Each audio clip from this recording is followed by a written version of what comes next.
Največji dar. Šmarnice za otroke 2020. Napisala Marjeta Cerar.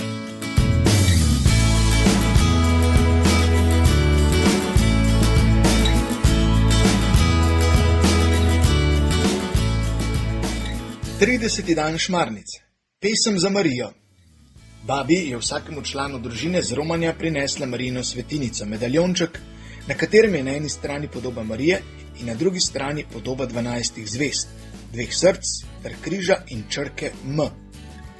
Babi je vsem razložila pomen teh simbolov in ob tem povedala zgodbo, v kateri je svetica odigrala pomembno vlogo.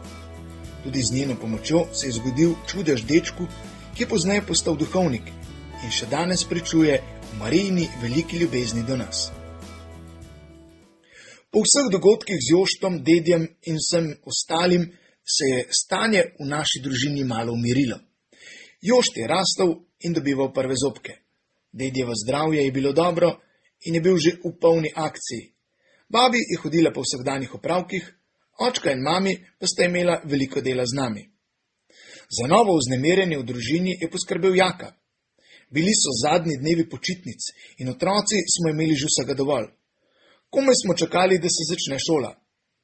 Tistega dne smo nakupovali še zadnje stvari, ki smo jih potrebovali za novo šolsko leto. Odšli smo v Ljubljano. Najprej smo kupili superge in nekaj oblačil, potem smo šli še v knjigarno. Vsak je nabiral, kar je potreboval. Svinčnike, zvezke, beležke, barvice in podobno. Mami pa je z Jakom in Joštom šla v del trgovine z otroškimi knjigami. Jaka je sedel za majhno mizico in pregledoval knjigice, ki so ga zanimale. Vmes je Jošt postal lačen. Mami mu je začela pripravljati stekleničko, ko je opazila, da Jaka ne sedi več za mizo. Pogledala je okrog sebe, a Jaka ni bilo nikjer. Začela ga je klicati, vendar se ni oglasil. Poklicala nas je in začela se je iskalna akcija našega malega mulca. Spraševali smo trgovke, ali so ga videle, spraševali smo mimoidoče, ali so videli našega 5-letnika, pa ga nihče ni videl. Pretaknili smo vsak kotiček trgovine, pregledali smo še okrog po drugih trgovinah, a Jaka ni bilo nikjer. Mami je že zelo skrbelo. Skrbelo je tudi trgovko, ki nam ga je pomagala iskati. Poklicali sta vodjo trgovine in skoraj že policijo, ko se je iz kota trgovine zaslišal čisto tih glasek. Marija je moja mamica, nič me ni strah. Marija me bo čuvala.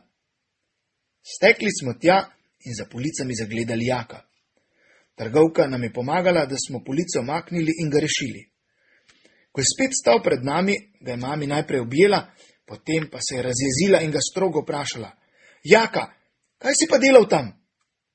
Razložil nam je, da je splezal na 3. polico, kjer je videl knjigo, ki ga je zanimala. Na polici mu je spodrsnilo in je padel za police. Rekel je, da nas je klical, vendar ga nismo slišali. Nato se je usedel na tla in začel peti pesmico o Mariji, ki se jo je naučil v vrtcu.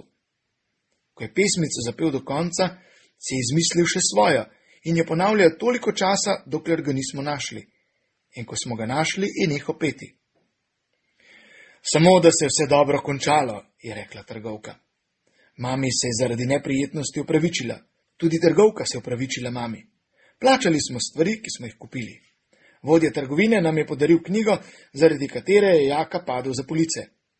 Rekel je, podarjam vam jo, ker se je vse dobro izteklo. Jako je rekel, naslednjič pa ne plezaj na police, in ga prijazno počohal po glavi. Ko smo se vrnili domov, smo vsem, kar se je zgodilo, povedali ostalim domačim. Očka je bil nejevoljen, babi se je smejala, dedi je odkimaval z glavo. Jaka pa je vzkliknil. Sem se spomnil pesmico za Marijo. Potem je na ves glas zapel. Marija je moja mamica, Marija me bo čuvala, zato nič me ni strah. Marija je moja prijateljica.